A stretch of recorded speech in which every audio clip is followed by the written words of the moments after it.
जी कैफेट, आज के लेक्चर का आगाज करते हैं। स्टडी करने जा रहे हैं हम की ऑडिट मैटर पैराग्राफ। कल के लेक्चर में हमने इसके कुछ कंसेप्ट डिस्कस किए थे, आज इसको कंप्लीट करेंगे और फिर इसके बाद होम असाइनमेंट आपकी डिस्कस होगी। होम असाइनमेंट में कुछ क्वेश्चन मैंने आपको शेयर किए थे डिस्कशन कल आपको सर में। हाँ जी, तो अब बाकी जो क्वेश्चंस हैं उनकी हम क्लासरूम में डिस्कशन किया करेंगे।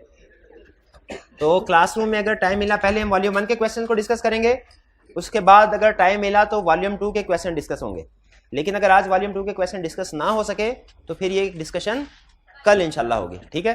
क्योंकि अब हमने पहले तो हम एक एक दो क्वेश्चन यूँ समझ लीजिए करते हैं, केस स्टडीज करते रहे हैं, लेकिन क्योंकि डिफरेंट आईकैप के क्वेश्चन में वो मल्टीपल टॉपिक्स पूछ लेता है। एक पार्ट हो सकता है एमसीक्यू मैटर से रिलेट कर रहा हो, एक मॉडिफाइड ओपिनियन से, एक की ऑडिट मैटर से।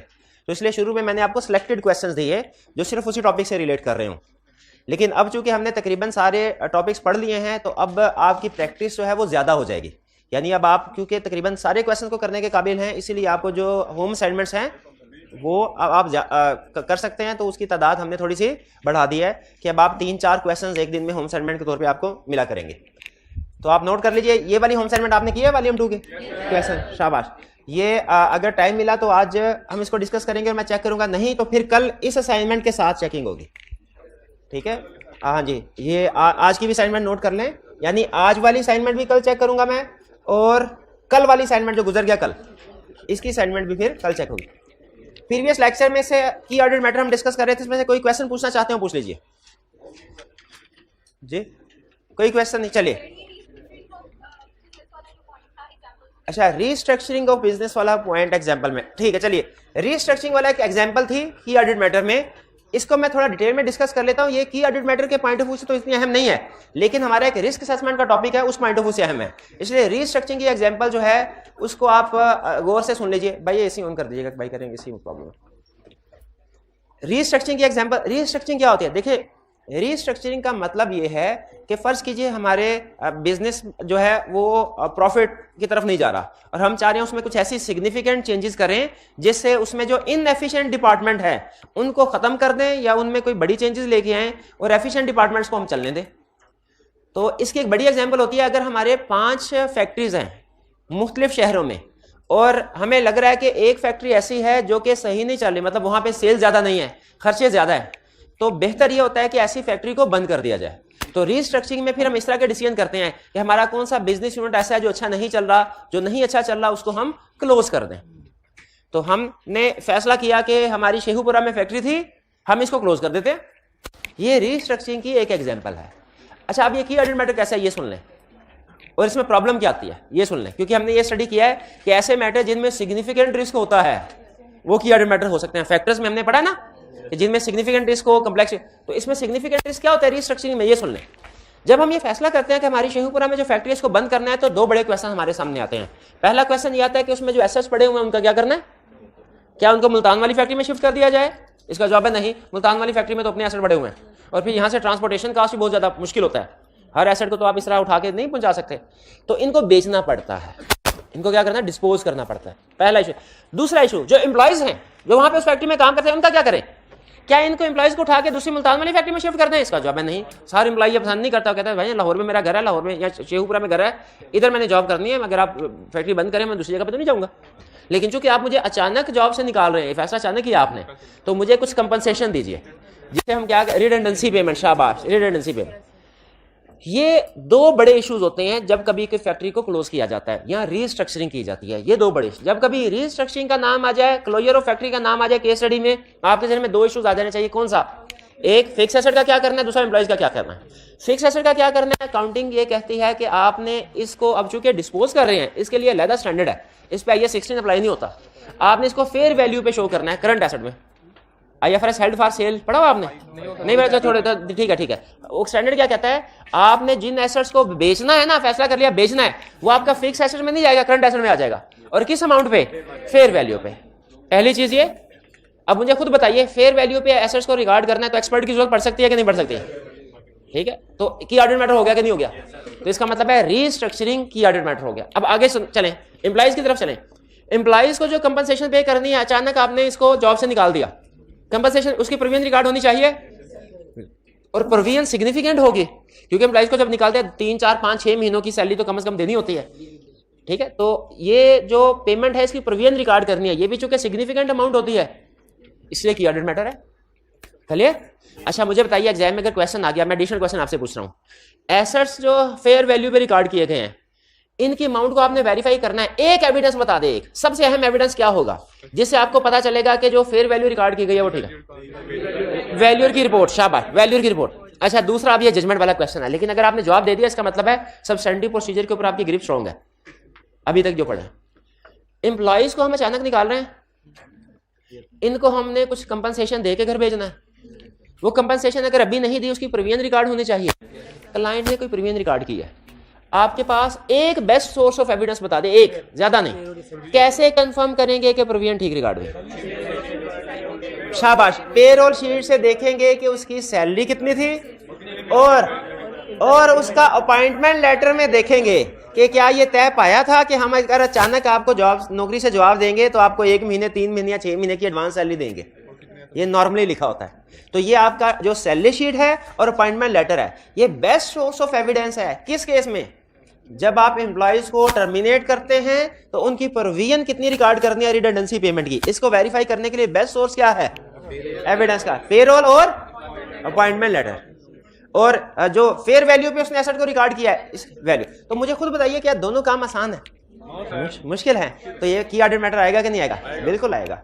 सेम कंसेप्ट रिस्क असेसमेंट में भी आएगा। यही रिस्क असेसमेंट में कहेगा 3 फैक्ट्रीज थी, एक फैक्ट्री बंद कर दी, आप कहेंगे गोइंग कंसर्न, वो कहेगा काहेगा गोइंग कंसर्न, कोई गोइंग कंसर्न नहीं, 3 में से एक ही है, बाकी 2 चल रही हैं, कंपनी थोड़ी बंद हुई है। और ये किस वजह से बंद किया कि लॉस मेकिंग थी, इसके बंद होने से तो कंपनी प्रॉफिट में जाएगी।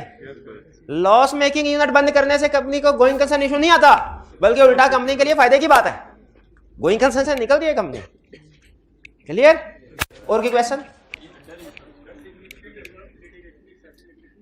सिग्निफिकेंट नंबर्स ऑफ लिटिगेशंस, यानी बहुत ज्यादा लिटिगेशंस हैं, तो ये इसका मतलब है रूटीन की लिटिगेशन, छोटी मोटी लिटिगेशंस होंगी जो चलती रहती हैं। ठीक है, तो ये एक्सेप्शनल लिटिगेशन नहीं है। एक्सेप्शनल लिटिगेशन होगी जो सिंगल लिटिगेशन आपको क्वेश्चन में एक्सप्लेन करेगा कि इसमें क्या आपने कस्टमर ने प्रोडक्ट जो इस्तेमाल की उससे उसको नुकसान हुआ, ये एक्सेप्शनल लिटिगेशन है। एक क्वेश्चन में उसने कहा आप बिल्डिंग बनाते हैं और उस पर किसी ने अपार्टमेंट लिया था और प्लाजा गिर गया, अब वहां के जो रेजिडेंट था उसने आपके खिलाफ केस फाइल कर दिया, ये क्या एक्सेप्शनल लिटिगेशन है कि नहीं? बिल्कुल एक्सेप्शनल लिटिगेशन। एक क्वेश्चन में उसने कहा आप गाड़ियां बनाते हैं और उसका जो ब्रेक सिस्टम है वो फेल हो गया, कस्टमर का एक्सीडेंट हो गया, एक्सेप्शनल। जब भी आपको लिटिगेशन की डिटेल बताना शुरू करते हैं ना तो एक्सेप्शनल है। आपके सफाई कर रहे थे, आप अपने रेस्टोरेंट था सफाई कर रहे थे, गीला फर्श था, आपने उसके ऊपर वो फ्लोर इज वेट ये नोटिस नहीं लगाया, कस्टमर आया गिर गया, टांग टूट गई, उसने केस कर दिया आपके खिलाफ, एक्सेप्शनल लिटिगेशन है।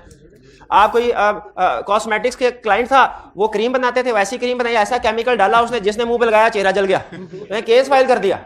नहीं एग्जांपल केस स्टडीज में होता है भाई, ऐसे केस स्टडीज में एग्जांपल। ये क्या? ये एक्सेप्शनल। जब कभी केस स्टडी में आपको कोई एक्सप्लेन करना शुरू कर दे किसी केस के बारे में, समझ लिया एक्सेप्शनल है, तभी एक्सप्लेन कर रहा है। और ये तो आपको सिंपल रूल बताया ना, अगर आपको ना पता चले एक्सेप्शनल लिटिगेशन है कि नहीं, तो एक्सेप्शनल केस एग्जाम में आ गई तो एक्सेप्शनल ही है। ठीक है जी। और कोई क्वेश्चन? तो एक्सेप्शनल है तो क्या करना फिर हमने? एमसीजो मैटर की तरफ लेके जाना। ठीक है, तो अगर केस स्टडी में एक्सेप्शनल लिटिगेशन है और उसने डिस्क्लोज नहीं किया हुआ फाइनेंशियल स्टेटमेंट्स में, तो क्या करेंगे? एमसीजो मैटर के अदर मैटर। अभी वो एमसीजो मैटर बोलने लगी थी, एमसीजो मैटर नहीं आएगा। क्यों नहीं आएगा एमसीजो मैटर? डिस्क्लोज नहीं किया हुआ, डिस्क्लोज नहीं किया हुआ तो मिस स्टेटमेंट है, ये क्वालिफाइड या एडवर्स ओपिनियन सेक्शन में जाएगा। ठीक, और कोई क्वेश्चन?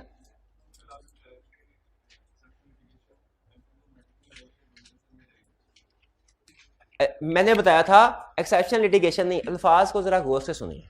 लिटिगेशन की ऑडिट मैटर में भी जा सकती है, एमसीजो मैटर में भी जा सकती है और गोइंग कंसर्न में भी जा सकती है। लिटिगेशन अगर लिटिगेशन रूटीन नेचर की है की ऑडिट मैटर में, अगर एक्सेप्शनल है कोई एमसीजो मैटर में, और अगर ऐसी एक्सेप्शन है कि हार गए तो कोई पैसा नहीं कंपनी के पास पे करने के लिए, गोइंग कंसर्न। और ये बल्कि क्वालिफाइड ओपिनियन में भी जा सकती है।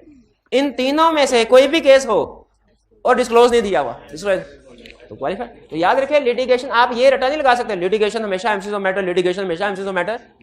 ठीक है, वो डिपेंड करता है। नॉर्मली एग्जाम में वो एमसीजो मैटर की बात ही पूछ रहे हैं नॉर्मली, लेकिन अगर रूटीन नेचर की है तो ये की ऑडिट मैटर में आ जाएगी, एक्सेप्शन है एमसीजो मैटर में। अगर उसके साथ एडिशनल इंफॉर्मेशन देता है कि कंपनी इसको हैंडल करने के काबिल नहीं है, बंद हो जाएगी, तो फिर क्या गोइंग कंसर्न का इशू आ जाएगा।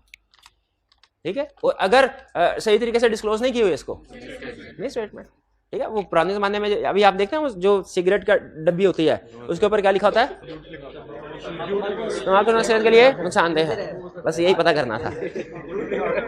तो पहले ये नहीं लिखा होता था, जब ये इंडस्ट्री स्टार्ट हुई ना पहले ये नहीं लिखा होता था। तो एक कस्टमर ने इसको इस्तेमाल किया, उसे कैंसर, लंग कैंसर हो गया, उसने कंपनी के खिलाफ केस फाइल कर दिया कि इनकी प्रोडक्ट जो है वो डेंजरस है, इसको बैन किया जाए, लिटिगेशन। और उसने कोई उस वक्त का शायद $2 मिलियन का केस था या पाउंड का, वो जीत लिया। अब वो अमाउंट इतनी थी कि वो कंपनी के पास पे करने के लिए पैसे, उसके बाद कंपनी बंद हो गई। लेकिन अगर ये केस जब चल रहा था, जब ये केस सर अभी पेंडिंग है, फैसला नहीं आया, आप उस वक्त इसके ऑडिटर होते तो रिपोर्ट पे क्या इंपैक्ट आता? आप मटेरियल अगर सही डिस्क्लोजर दिया हुआ है तो material uncertainty related to going concern कर लेते हैं। अगर 31 दिसंबर ईयर एंड है और ये केस 31 दिसंबर पे अभी पेंडिंग है तो आपकी रिपोर्ट पे क्या इंपैक्ट आता? क्या गोइंग कंसर्न, क्या गोइंग कंसर्न का मतलब क्या है? पूरी बात करें ना, ऑडिटर अनमोडिफाइड ओपिनियन देगा और material uncertainty related to going concern का पैरा ऐड करेगा। अच्छा फर्ज कीजिए, सुनिए कि आपने डिसाइड किया कि रिपोर्ट देनी थी 25 अप्रैल को, आपने 10 अप्रैल को डिसाइड किया ऑडिट हमारा तकरीबन कंप्लीट हो गया है, रिपोर्ट बना रहे हैं, आपने मटेरियल अनसर्टेनिटी का पैरा ऐड करने का फैसला कर लिया, 20 अप्रैल को केस का फैसला आ गया और वो कंपनी के खिलाफ है। अब क्या होगा? कंपनी ने इसको डिस्क्लोज कर दिया, अब material uncertainty related to going concern का पैराग्राफ नहीं आएगा, फिर क्या आएगा? इंपैक्ट ऑन रिपोर्ट बताइए। हाथ उठा के इंपैक्ट ऑन रिपोर्ट बताएं। इंपैक्ट ऑन, जी मेरे भाई आप बताएं। जी जी आप बताएं।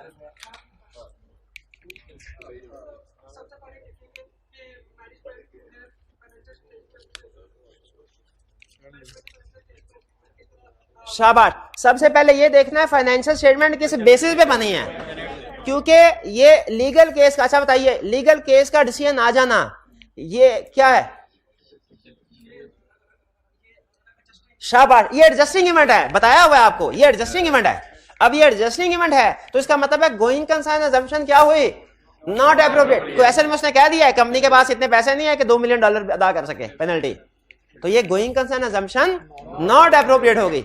हमने देखना है मैनेजमेंट ने फाइनेंशियल स्टेटमेंट किस बेसिस पे बनाई है। अगर financial statement going concern basis पे बनाई है तो मिस स्टेटमेंट है। क्वेश्चन पूरा करें मेरे भाई।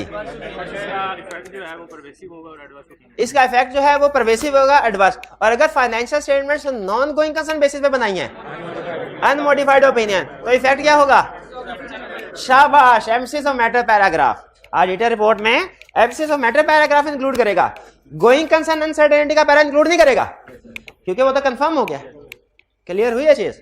और कोई क्वेश्चन? एग्जाम्पटिव, ये की ऑडिट मैटर है, ये भी डिस्कस करता हूँ, ये भी डिस्कस, जी बिल्कुल। अभी की ऑडिट मैटर तो पूरा थोड़ी पढ़ा है, पूरा नहीं पढ़ा। चलिए अब की ऑडिट मैटर की तरफ चलते हैं। हमने कल के लेक्चर में क्या पढ़ा था? की ऑडिट मैटर सेक्शन। इसका बेसिकली पर्पस क्या है रिपोर्ट में ये सेक्शन इंक्लूड करने का?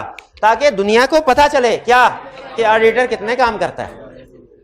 क्या ऑडिटर हर एरिया को के में जो प्रोसीजर परफॉर्म किया वो बताएगा? नहीं, मोस्ट सिग्निफिकेंट एरियाज के मोस्ट सिग्निफिकेंट प्रोसीजर बताएगा, यानी 2-3 एरियाज के, और उन एरियाज के भी 3-4 प्रोसीजर, 2-3 प्रोसीजर बस, लंबे चौड़े नहीं, पूरे के पूरे ऑडिट प्रोसीजर नहीं। यानी हर एरिया का हर प्रोसीजर रिपोर्ट में नहीं बताया जाता, वरना तो रिपोर्ट हजारों सफा की हो जाए। मोस्ट सिग्निफिकेंट एरियाज के जो मोस्ट सिग्निफिकेंट प्रोसीजर्स हैं वही बताए जाते हैं। यानी पूरे ऑडिट में जो 2-3 सबसे अहम एरियाज थे वो, और उन एरियाज के भी जो 2-3 सबसे अहम प्रोसीजर थे वो बताए जाएंगे की ऑडिट मैटर में। ठीक है? क्या की ऑडिट मैटर सेक्शन हर कंपनी की रिपोर्ट में इंक्लूड किया जाता है? लिस्टेड कंपनी की रिपोर्ट। क्या ऐसा पॉसिबल है कि कोई लिस्टेड कंपनी हो और की ऑडिट मैटर सेक्शन ना हो? जब डिस्क्लेमर ऑफ ओपिनियन एक्सप्रेस करते हैं, शाबाश, तो उस सूरत में अगर डिस्क्लेमर ऑफ ओपिनियन एक्सप्रेस करें की ऑडिट मैटर सेक्शन नहीं आएगा, वरना हर केस में की ऑडिट मैटर सेक्शन आएगा। अच्छा, अनलिस्टेड कंपनी में आएगा? रिक्वायर्ड बाय लॉ नहीं है, अगर जरूरी समझे तो आ सकता है। जैसे नॉर्मली ऐसी कंपनीज जिनमें पब्लिक इंटरेस्ट इन्वॉल्व होता है उनमें वो अनलिस्टेड भी हो, अगर तो उनमें की ऑडिट मैटर इंक्लूड किया जा सकता है। रिक्वायर्ड नहीं है, जजमेंट पे डिपेंड करता है। ये हो गया की ऑडिट मैटर सेक्शन। की ऑडिट मैटर क्या होता है हमने स्टडी किया था। हमने डेफिनेशन में 3 चीजें पढ़ी थी की ऑडिट मैटर की। मोस्ट सिग्निफिकेंट सॉरी नहीं, पहले मैटर्स कम्युनिकेटेड विद दो चापिक वर्नस नो सिग्निफिकेंट करंट पीरियड, ये 3 चीजें पूरी होती है तो की मैटर की डेफिनेशन बनेगी, वरना नहीं। अब क्या था एमसीक्यू मैटर में भी आपको हाईलाइट करवाया था ये अहम लफ्ज है, अदर मैटर में भी करवाया था ये लफ्ज है, की मैटर में भी करवा दिया। अब देखें कैसे डिसाइड करेंगे आप। अच्छा मुझे बताइए, क्या स्टैंडर्ड ने लिस्ट दी हुई है हमें कि भाई ये की ऑर्डर मैटर है, बस जहां आए ये इनके अलावा कोई नहीं। स्टैंडर्ड की कभी भी पूरे सारे स्टैंडर्ड छान लें, कहीं पे भी स्टैंडर्ड की ये आदत नहीं है कि वो ये कहे यही लिस्ट है और यही कंप्लीट है, ना एक चीज आगे ना एक चीज पीछे, ऐसे स्टैंडर्ड की आदत नहीं है। क्यों नहीं है? वो ये तो कहता है कि नॉर्मली इन चीजों के ऊपर एमसीक्यू मैटर दिया जाता है, नॉर्मली इन चीजों के ऊपर अदर मैटर दिया जाता है, नॉर्मली इन चीजों पे गोइंग कंसर्न अनसर्टेनिटी पहला दिया जाता है, नॉर्मली इन चीजों के ऊपर की ऑर्डर मैटर दिया जाता है, नॉर्मली के साथ लिस्ट दे देता है नॉर्मली के, क्योंकि उसको पता है कि प्रैक्टिकल लाइफ बड़ी कम्प्लेक्स है, बड़ी डिफरेंट है, हर क्लाइंट दूसरे क्लाइंट से डिफरेंट है। हो सकता है एक क्लाइंट के फिक्स एसेट उसने रिवैल्यूएशन मॉडल पे अडॉप्ट किए हो, दूसरे ने कॉस्ट में रखे हो, तो मैं हमेशा कह दूं फिक्स एसेट की ऑर्डर मैटर है तो गलत हो जाएगा। रिवैल्यूएशन वेरीफाई करना मुश्किल है, कॉस्ट वेरीफाई करना आसान है, इनवाइसेस होती हैं ठक वेरिफिकेशन हो जाती है। जबकि रिवैल्यूएशन को आई हो तो हमने एक्सपर्ट को भी वैल्यूएट करना है, उसकी फील्ड की अंडरस्टैंडिंग भी ऑब्टेन करनी है, उसके वर्क की एडिक्वेसी को भी वैल्यूएट करना है, तो मुश्किल है वो।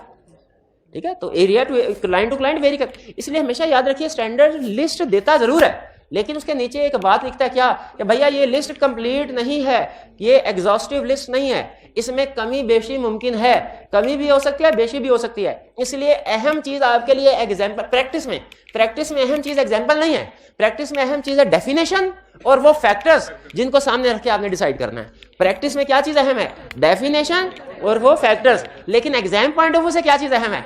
एग्जाम, क्योंकि आई कैप एग्जाम में आपसे जजमेंट नहीं अप्लाई करवाता, उसे पता है हमारे स्टूडेंट के पास प्रोफेशनल जजमेंट एक्सपीरियंस ही नहीं है, तो इसीलिए एग्जाम में वो एग्जाम्पल्स के ऊपर फोकस करेगा।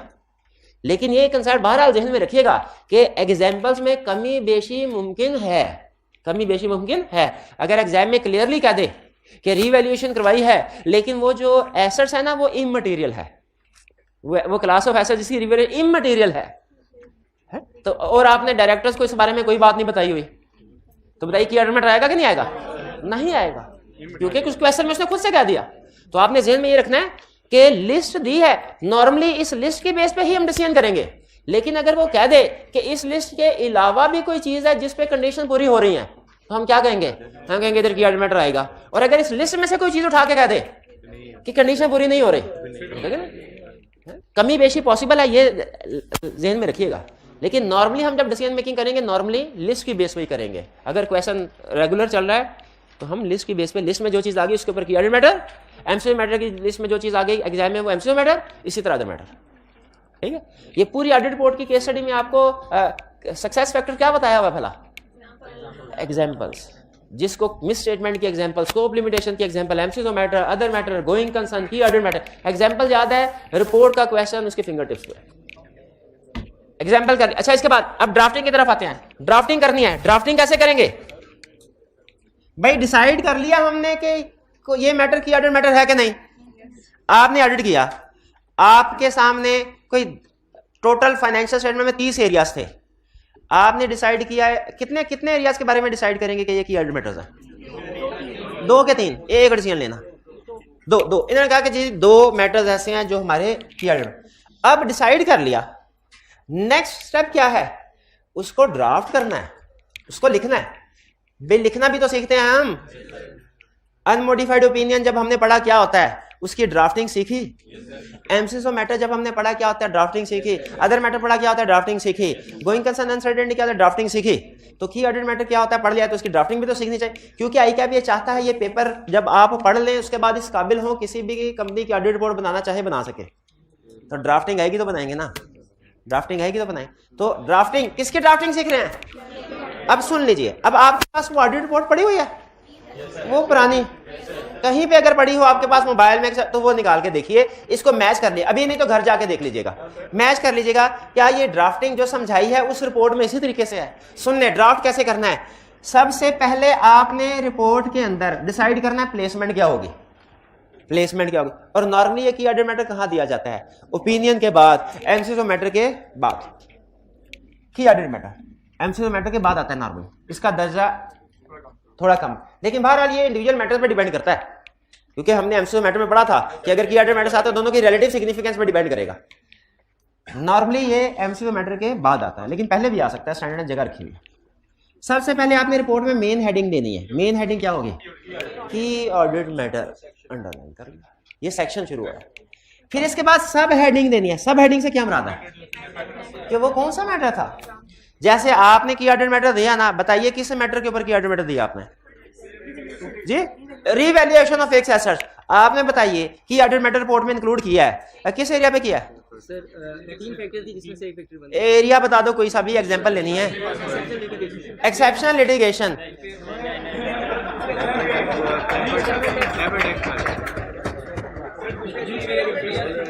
कोई एक एरिया बता दे।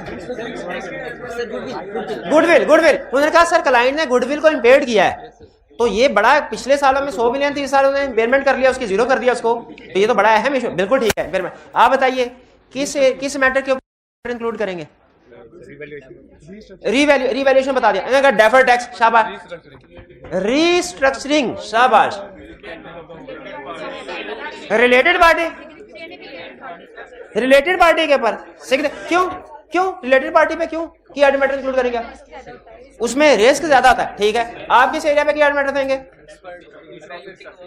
एक्विजिशन ऑफ फिक्स्ड एसेट के एक्विजिशन ऑफ बिजनेस यूनिट्स।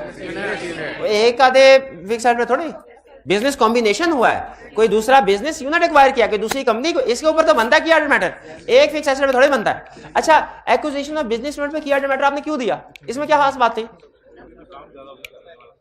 काम ज्यादा होता है करने वाला? ना ना ना ना ना, ये जो आपने मैटर सेलेक्ट किया ना, उसकी जस्टिफिकेशन भी देनी है। और जस्टिफिकेशन कहां से उठानी है? फैक्टर्स में से। फैक्टर्स में से, फैक्टर्स में से बताइए कौन सा फैक्टर? रिस्क है, इसमें सिग्निफिकेंट रिस्क है सर। और आप बताइए चेंज इन काउंटिंग पॉलिसी, इसमें रीजन बताया क्यों? क्यों चेंज इन काउंटिंग पॉलिसी पे क्यों आप किया इसे क्यों ऑडिट मैटर? इसमें सिग्निफिकेंट रिस्क है, सिग्निफिकेंट रिस्क है, कंप्लेक्सिटी इन्वॉल्व है, कंप्लेक्स है ना, रेट्रोस्पेक्टिव एडजस्टमेंट, शाबाश। आप बताइए, आप ऑडिटर हैं, क्लाइंट की रिपोर्ट में की ऑडिट मैटर किस एरिया पे देंगे? कंपोनेंट ऑडिटर, कंपोनेंट ऑडिटर या किसी एक्सपर्ट को यूज किया गया? नहीं, एरिया कौन सा, एरिया कौन सा जिसमें आपने यूज किया? उसको एरिया बताएं ना। कंसोलिडेटेड फाइनेंशियल स्टेटमेंट बना रहे थे, उसमें कोई एक ऐसी ब्रांच थी, ऐसी सब्सिडरी थी जिसपे कंपोनेंट ऑडिटर को यूज किया उस पे प्रोसीजर परफॉर्म करने के लिए, तो बिल्कुल की ऑडिट मैटर बनता है। क्यों? कंपोनेंट ऑडिटर को यूज। तो इस तरीके से आप किसी भी एरिया को सेलेक्ट कर सकते हैं की ऑडिट मैटर की ड्राफ्टिंग के लिए, वो आपकी जजमेंट है, लेकिन आपने जस्टिफिकेशन उसकी देनी है। और जस्टिफिकेशन कहां से आएगी? फैक्टर्स से। ये फैक्टर्स से, ये एरिया सेलेक्ट करेंगे, क्योंकि इन फैक्टर्स की बेस पे सिलेक्शन होती है, तो इसकी जस्टिफिकेशन। तो जब आपने हेडिंग देनी है, किसी भी एग्जांपल की हेडिंग दे लें, और उस हेडिंग के नीचे, ये सब हेडिंग है, ये सब हेडिंग बेसिकली ये वो एरिया है जो की ऑडिट मैटर बना रहे हैं।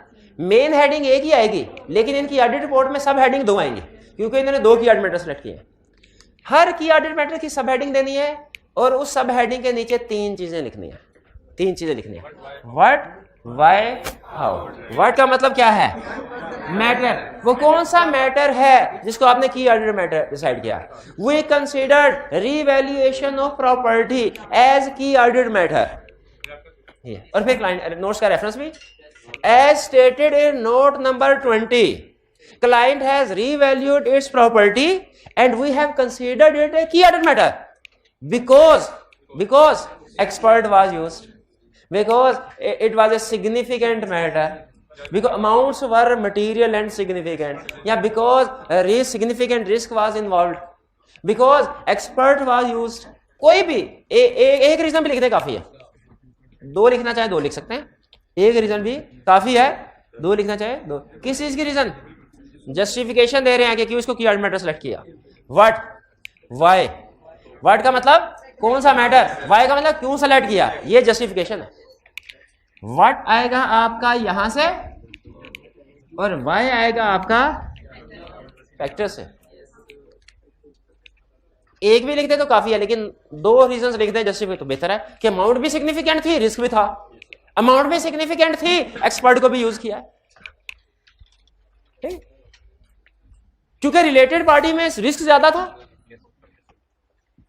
ये रीजन बतानी है, एक तो रिलेटेड पार्टी बता दिया इस पे की ऑडिट मैटर दे रहे हैं, और दूसरा रीजंस बतानी है क्यों आपने इसको की ऑर्डर मैटर समझा। की ऑर्डर मैटर की सब हेडिंग कहां से आएगी? एग्जाम्पल से। व्हाट और व्हाई फैक्टर से। फिर हाउ एड्रेस्ड, आपने इस इश्यू को एड्रेस। अच्छा मुझे बताइए, आप जिस इश्यू को की ऑर्डर मैटर में प्रेजेंट कर रहे हैं क्या उसको एड्रेस कर चुके होंगे? वो मसला हल हो चुका होगा कि पेंडिंग होगा? हो चुका होगा। इसीलिए तो किया, अगर रिजॉल्व ना हुआ होता, अगर स्टिल में, तो फिर तो ओपिनियन मॉडिफाइड होता ना। इसका मतलब आप उसको एड्रेस कर चुके हैं और उसको एड्रेस करने के लिए प्रोसीजर परफॉर्म किए होंगे। अब है वो चीज जिसके लिए ये की ऑर्डर मैटर इजाद हुआ।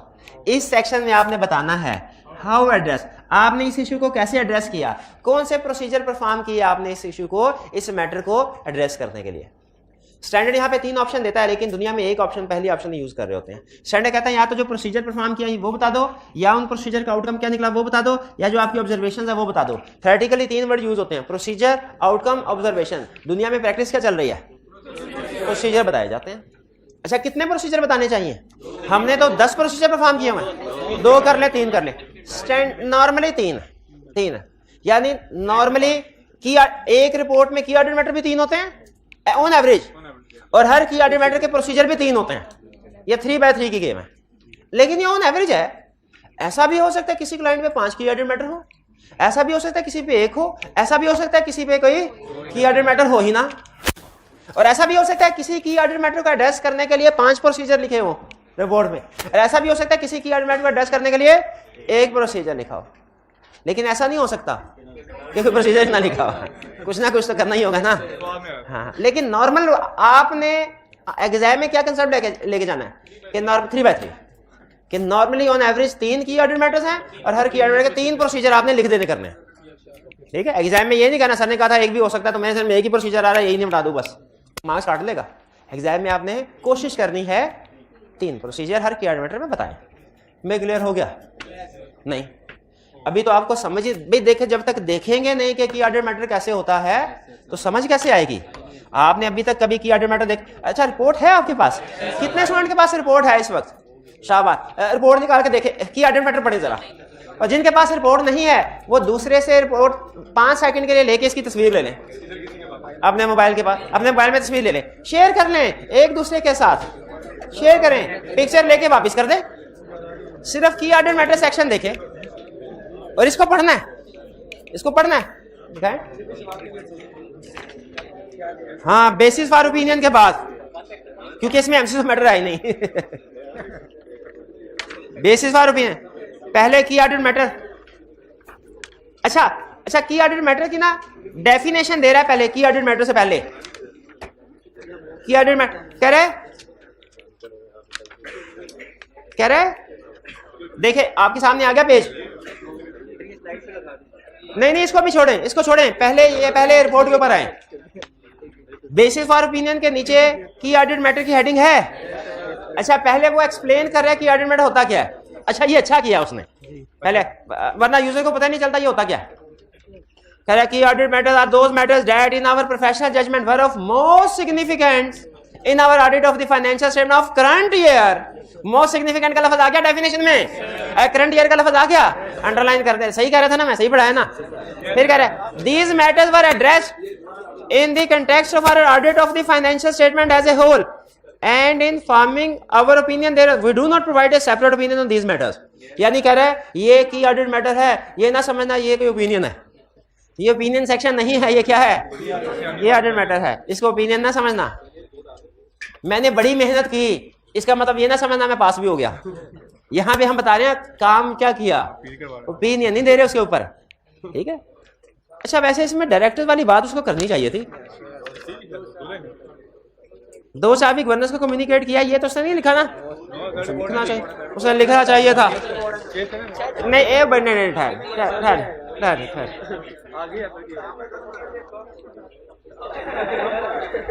नहीं, इसमें ना असल में कुछ मैंने सिर्फ आपको की ऑर्डर मैटर पढ़ाना था, एग्जाम में ड्राफ्टिंग वही है, तो मैंने कुछ हिस्सा इसका स्किप कर दिया। तो आप अगर देखेंगे ना आपको मैं भी बताता हूँ। नेक्स्ट पेज पे की ऑर्डर मैटर है, उसके साथ नंबरिंग कौन सी है 2, तो 1 किधर गया, स्किप कर दिया ना, तो उसके साथ वो वाली लाइन भी स्किप हो गई होगी। बहरहाल अब देखें, ये पहले देखिए उसने की ऑर्डिनेट मैटर सेक्शन की हेडिंग दी, ये हेडिंग दी, मेन हेडिंग कहां पे है, पेज 36 पे। सब हेडिंग किधर है, क्या सब हेडिंग पढ़ के बताएं, company's exposure to litigation risk. अच्छा अब इसमें देखें आपको दो कॉलम नजर आ रहे हैं, ठीक है, मैं तब तक आपकी और ड्राफ्टिंग एक और एग्जांपल सेट करता हूं।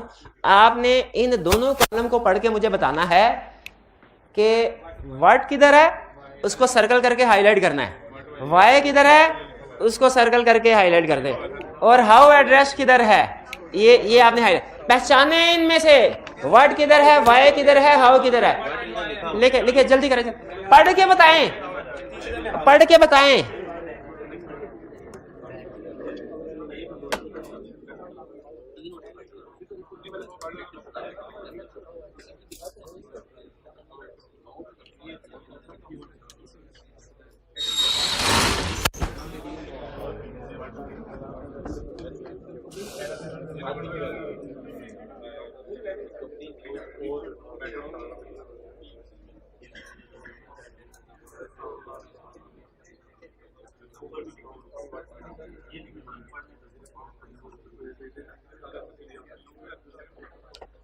जी पढ़ लिया, दिखाए किधर है वर्ड,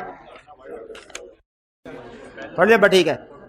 नोट्स का रेफरेंस दिया हुआ इसने, मसला बताया हुआ कौन सा मसला है, और रीजन भी वाई किधर बताया हुआ है। दूसरे लेफ्ट साइड का जो ऊपर वाला पैराग्राफ है ये वर्ड, जो नीचे वाला पैराग्राफ है ये वाई, और राइट साइड वाला हाँ उसमें अच्छा कितने प्रोसीजर बताए हैं इसने, 3 नहीं है 5 है, बुलेट बना के गिनती नहीं आती, 5 प्रोसीजर्स हैं।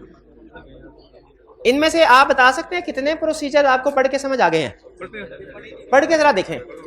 अगर ये आपको समझ, इसमें से 3 भी समझ आ गए ना 5 में से, तो इसका मतलब है आप प्रैक्टिकल लेवल पे पहुंच गए हैं, प्रैक्टिस की चीजें समझ आना शुरू, क्योंकि प्रैक्टिस की रिपोर्ट है ना।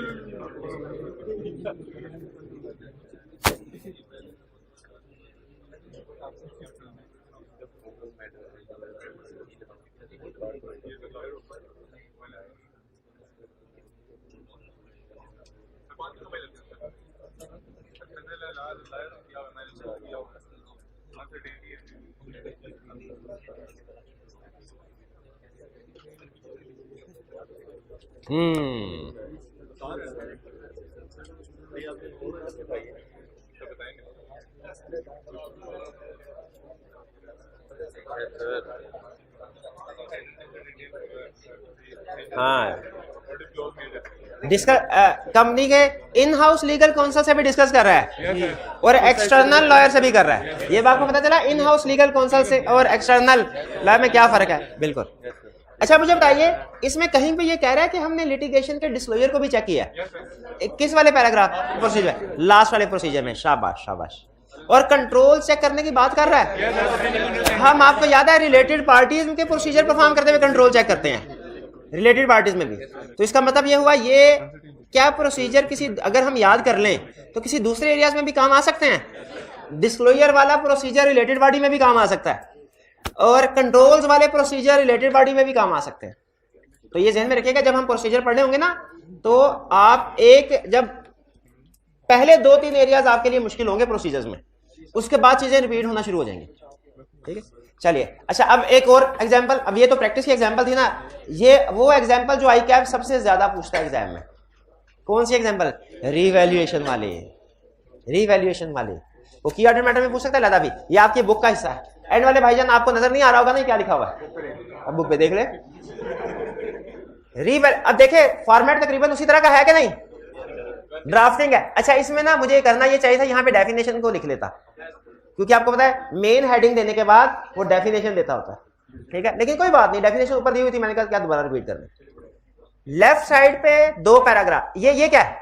सब हेडिंग। अच्छा, refer note number XXX to the financial statements. Company has recorded its land, building and machinery at revalued amounts. What we identified revaluation of property plant equipment as key audit matter because its amount is material to financial statements. In addition, process of valuation is highly complex and judgmental process which involve assumptions and methods which are affected by future economic and market conditions. भाई में बता रहे हैं, एक हमने बताया material है, बड़ी अमाउंट है, एक हमने बताया कॉम्प्लेक्स है, जजमेंट्स इन्वॉल्व है। राइट साइड पे हाउ में क्या करें, assessed competence, capability, objectivity of expert, करते हैं ये काम किया।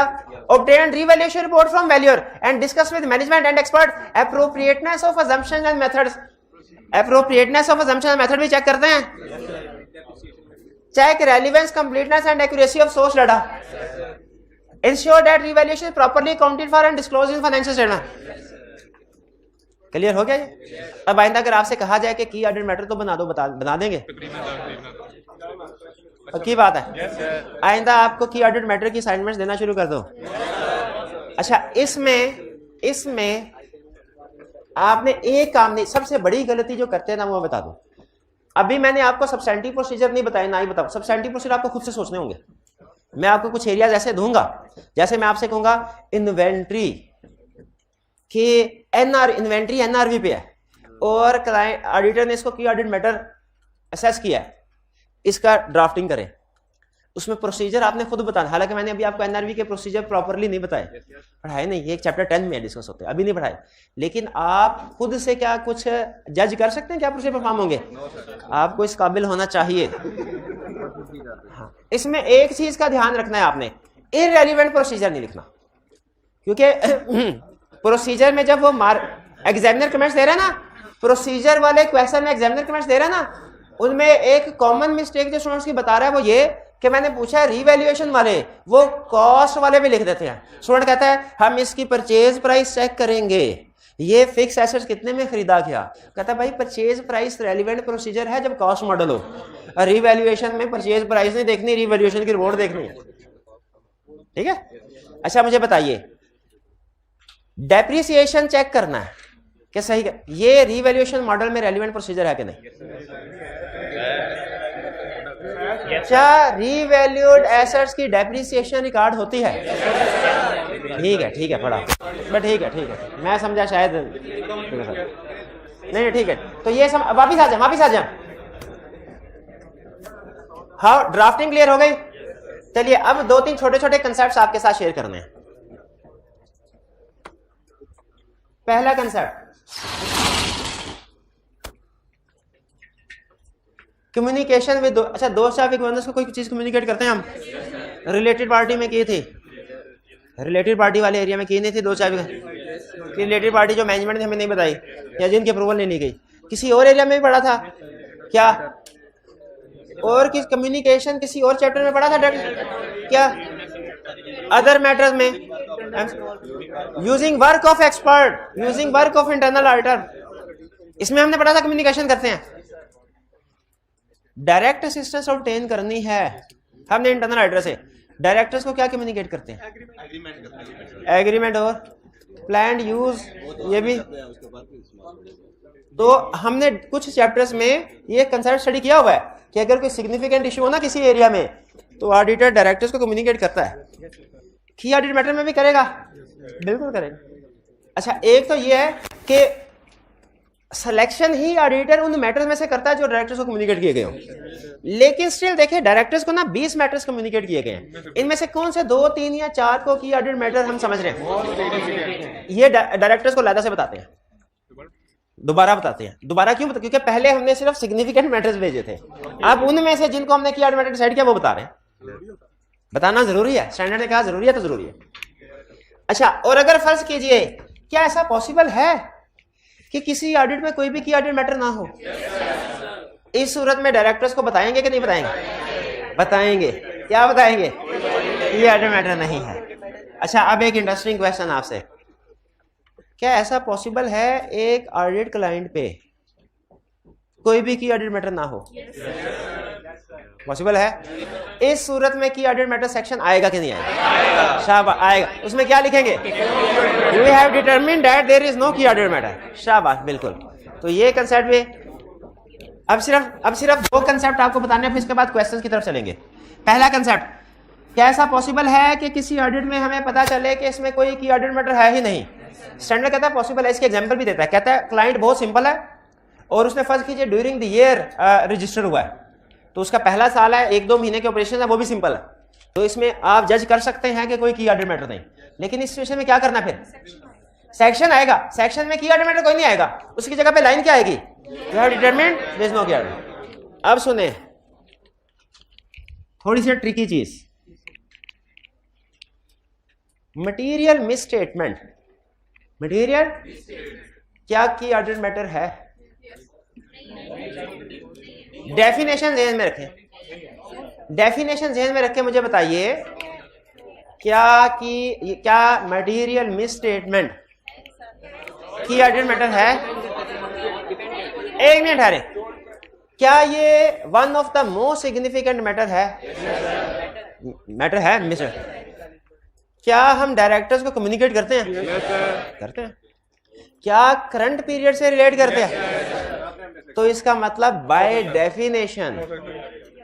डेफिनेशन कि मटेरियल मिसस्टेटमेंट या material scope limitation by definition की ऑर्डर मैटर हैं, बाय डेफिनेशन की ऑर्डर मैटर हैं, लेकिन ये मैटर्स की ऑर्डर मैटर में नहीं आएंगे।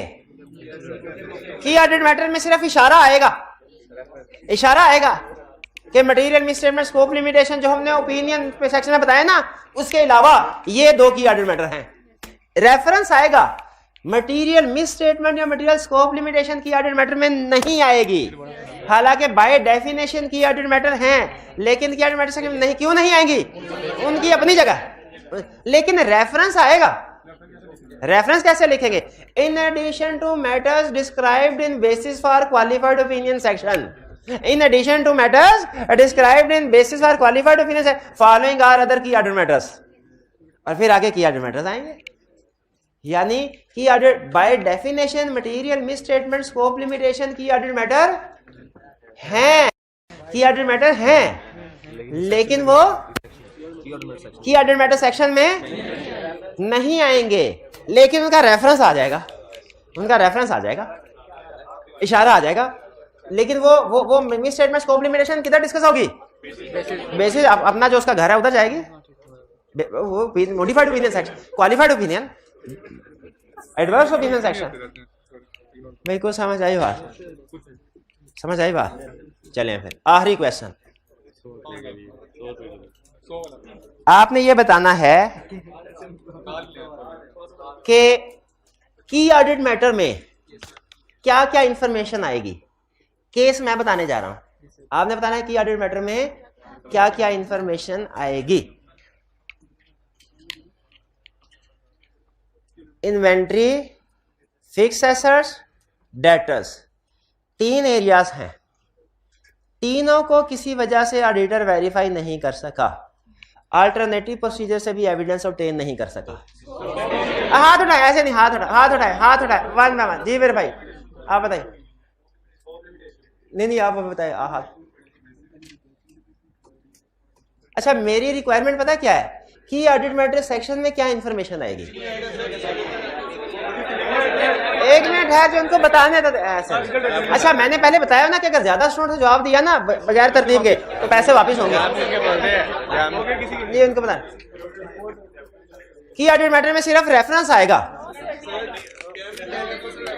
अब तो पता चल गया आपको भाई, इसमें की ऑडिट मैटर ही नहीं आएगा। की ऑडिट मैटर दूर की बात है, की ऑडिट मैटर सेक्शन ही नहीं आएगा। क्यों नहीं आएगा? डिस्क्लेमर ऑफ ओपिनियन एक्सप्रेस कर रहे हैं परवेज़, और डिस्क्लेमर ऑफ ओपिनियन में की ऑडिट मैटर आता ही नहीं पड़ा है। लेकिन अगर ये इफेक्ट मटेरियल होता तो फिर लिखते in addition to matter described in basis for qualified opinion following are other key audit matters. भाई बात समझ आई? यानी सीखा क्या हमने कि अगर ओपिनियन मॉडिफाइड हो रहा है, क्या मॉडिफाइड ओपिनियन है उसके साथ की ऑडिट मैटर आ सकता है? बिल्कुल लेकिन फिर की ऑडिट मैटर में क्या लिखा होगा? तो बताइए, अगर कोई हमने डिसाइड किया कि ऑडिट मैटर है, डेटर्स को बताना है, और अगर डिसाइड किया कोई की ऑडिट मैटर नहीं, फिर वो इंतजार कर रहे होंगे ना कि की ऑडिट मैटर अभी आया, अभी आया, हम उन्हें बता देंगे भाई कोई की ऑडिट मैटर नहीं आ रहा।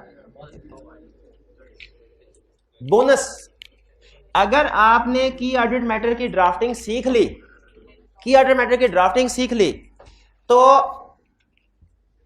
रिस्क असेसमेंट और सब्सटेंटिव प्रोसीजर का टॉपिक है जो रिसेंटली 2-3 अटेम्प्ट से दबा के पूछ रहा है। कौन सा टॉपिक? रिस्क असेसमेंट और सब्सटेंटिव प्रोसीजर, वो भी सीख लिया। और वो सीख लिया ना risk assessment of scientific procedure, इसके बाद आपका सिलेबस सिर्फ 2 हफ्तों का रह जाता है। तो इसका मतलब है अगर आपने की ऑडिट मैटर सीख लिया और इसकी ड्राफ्टिंग खास तौर पे सीख ली, तो फिर इसके बाद आपके तकरीबन 2 हफ्ते के कंसेप्ट बाकी रह जाएंगे। लेकिन मुझे पूरी उम्मीद है ड्राफ्टिंग सीख नहीं पाएंगे आप, आपने प्रैक्टिस करनी नहीं, केस स्टडीज अटेम्प्ट करनी ही नहीं, आपने सोचना ही नहीं कि ये जो एरिया है ये पेनल्टीज वाला या ये एरिया ग्रेजुटी पेएबल वाला या ये जो एरिया है क्रेडिटर्स वाला, इस पे क्या प्रोसीजर परफॉर्म हो सकते हैं, आपने सोचना ही नहीं। आपने इंतजार करना है कि सर जब पढ़ाएंगे तब सोचेंगे, अभी नहीं सोचना, कहीं गलत ना सोच लें, है ना। कर लेंगे प्रैक्टिस, केस स्टडीज अटेम्प्ट कर लेंगे। अच्छा अब सुन लें, ये जो चैप्टर हमने तकरीबन कंप्लीट कर लिया, सिर्फ एक छोटा सा टॉपिक रह गया, कंप्लीट कर लिया ना, ये हमारा सबसे बड़ा चैप्टर था और इसमें कंसेप्ट्स भी सबसे ज्यादा थे। और अगर आपने इसको समझ लिया, तो अब वो टाइम आ गया है कि इसकी अच्छे तरीके से प्रैक्टिस करें। इससे पहले ना आपको असाइनमेंट देते हुए मैं भी डरता था कि कहीं कोई ऐसा क्वेश्चन ना आ जाए जिसका 2 पार्ट तो इस टॉपिक से रिलेट करते हैं, 1 पार्ट अभी आगे पढ़ना है। लेकिन अब आपको असाइनमेंट देते हुए मैं बिल्कुल नहीं घबराऊंगा। क्यों बोला? क्योंकि मुझे पता है जो कुछ भी पढ़ाना था पढ़ा दिया है। अब कोई भी क्वेश्चन आ जाए, सारे कंसेप्ट आप कवर कर चुके हैं। तो अब आपका अगले 1-2 दिन में ना हम कोशिश करेंगे कि पास्ट पेपर्स की बेतहाशा प्रैक्टिस करें, क्योंकि पहले क्यों नहीं बेतहाशा प्रैक्टिस की? क्योंकि पहले कुछ हिस्सों में कर रहे थे ना, कुछ हिस्सा पढ़ा कुछ नहीं पढ़ा, कुछ तो वो मजा नहीं आता कि सर आधा सवाल हुआ आधा हुआ ही नहीं, अब क्या दोबारा करेंगे। तो अब चूंकि सारी प्रैक्टिस कर, तो अगले 1-2 दिन दबा के प्रैक्टिस कर, बल्कि अच्छा हुआ, बेहतरीन वक्त था ये ऑडिट रिपोर्ट को खत्म करने का। क्यों भला? हाँ, आगे आपको छुट्टी भी आ गई, तो इसका मतलब है कल जो आपको होम असाइनमेंट मिलेगी, वो खुश हो जाएंगे आप देख के, खुश हो जाएंगे। लेकिन उससे पहले देखें, अभी आपको होम असाइनमेंट दे पहले सिखा, प्रैक्टिस तो करें ना क्लास में, क्वेश्चन कैसे करने हैं भाई। मैं प्रैक्टिस करवाऊंगा तो आप घर जाके फिर सीखेंगे ना। तो आइए प्रैक्टिस करते हैं।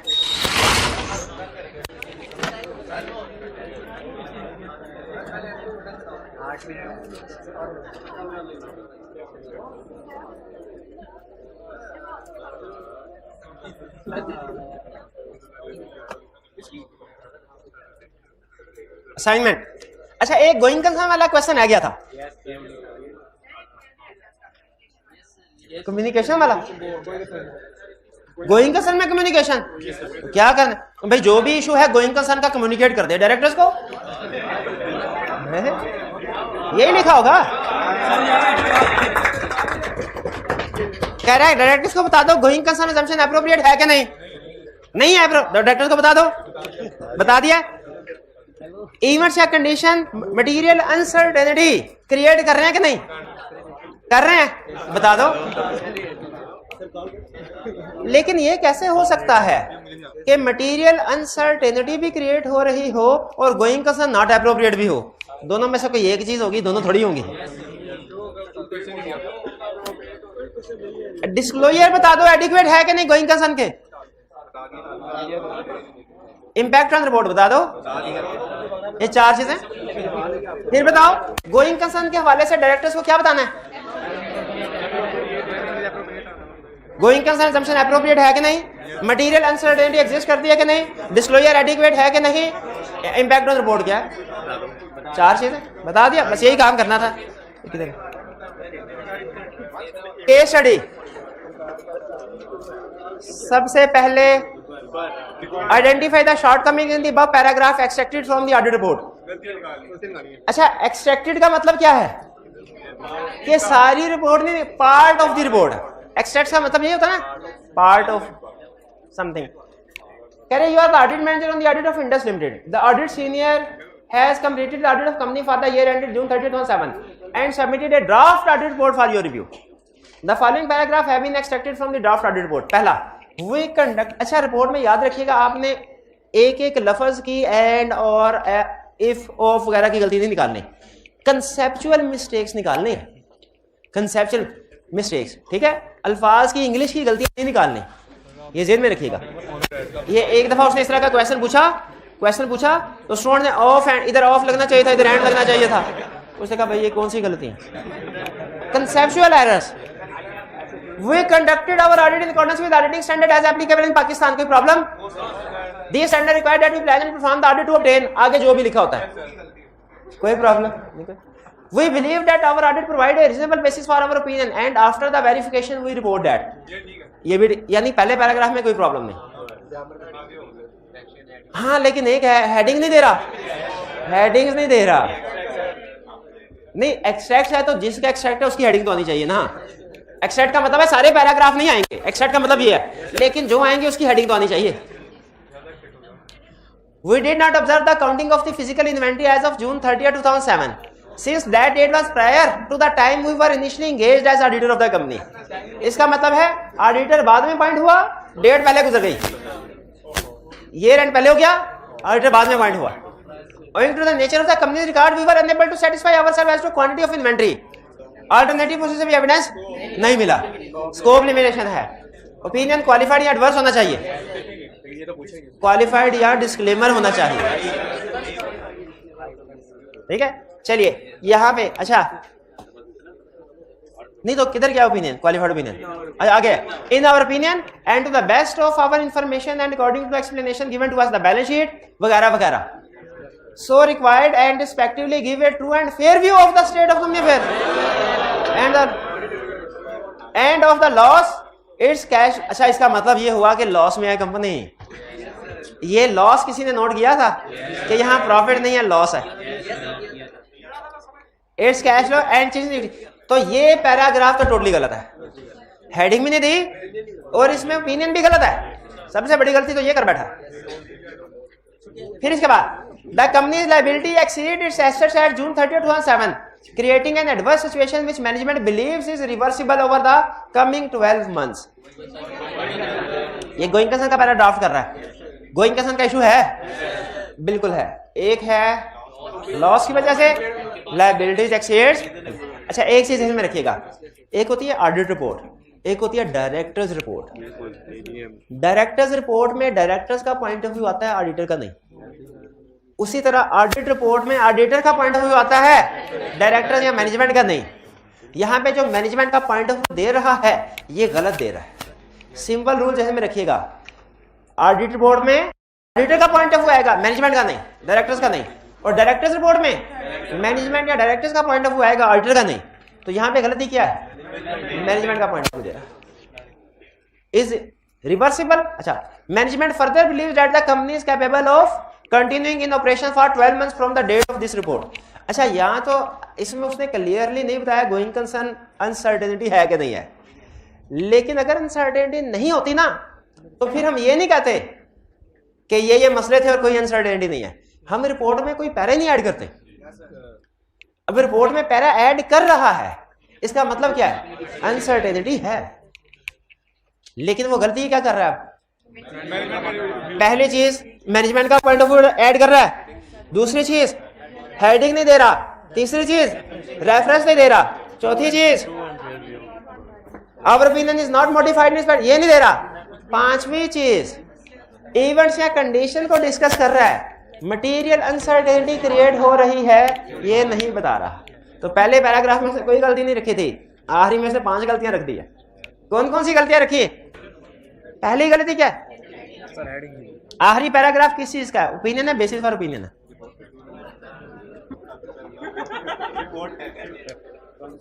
ये हाल है.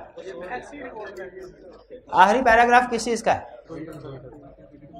Material uncertainty related to going concern का है. आखिरी पैराग्राफ किस चीज का है, किस चीज का है,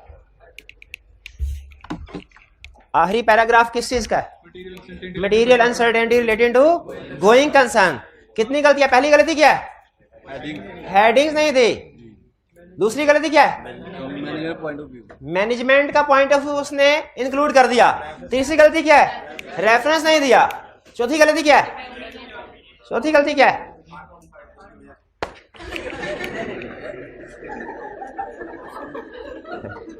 चौथी गलती क्या है, ओपिनियन दिया, ओपिनियन क्यों नहीं दिया. हाँ our opinion is not modified in respect of this matter, ये नहीं लिखा, ये नहीं लिखा. और पांचवी गलती क्या है, मटेरियल अनसर्टेनिटी के बारे में नहीं बताया जो उसे बताना चाहिए था. ये 5 गलतियां हैं. क्लियर हो गई बात? अच्छा अब सुन लें, अब आपकी होम साइड, एक तो कल जो आपको होम असाइनमेंट दी थी ना, जो आपने आज की होगी, जो आज आपने 5 गलतियां थी ना, आवाज आ गई 5 गलतियों की, कौन कौन सी? कौन? दोबारा सुन ले, मैं हाजिर, दोबारा सुन ले। पहली गलती हेडिंग नहीं दी, दूसरी गलती उसने मैनेजमेंट का पॉइंट ऑफ व्यू इंक्लूड किया, तीसरा नोट्स अकाउंट से रेफरेंस नहीं दिया, चौथा अवर ओपिनियन इज नॉट मॉडिफाइड, ये लाइन नहीं लिखी, पांचवा क्लियर इवेंट्स या कंडीशन को तो लिखा है, ये नहीं लिखा मटेरियल अनसर्टेनिटी एग्जिस्ट करते। क्लियर? अच्छा अब सुन ले, अब सुन ले, आपको जो होम असाइनमेंट दी गई है ना, अगर एक कल वाले क्वेश्चन, कल वाले कितने थे? ये हाँ, ये कल वाले क्वेश्चन जो, और ये वाले वॉल्यूम 2 के, कल भी वॉल्यूम 2 के थे ना, जो कल आपको होम असाइनमेंट दी गई थी उसमें वॉल्यूम 1 भी था, 2 भी था, और ये भी वॉल्यूम 2 के। जिसने आज ये कर लिए ऑडिट बोर्ड का एक्सपर्ट हो गया वो, इंशाल्लाह कर लिए, और चाहे सही नहीं हुए लेकिन सोल्यूशन देख के समझ आ गई तो वो एक्सपर्ट हो गया। ठीक है, ये हाँ जी, और कल इंशाल्लाह हम इसकी प्रैक्टिस करेंगे।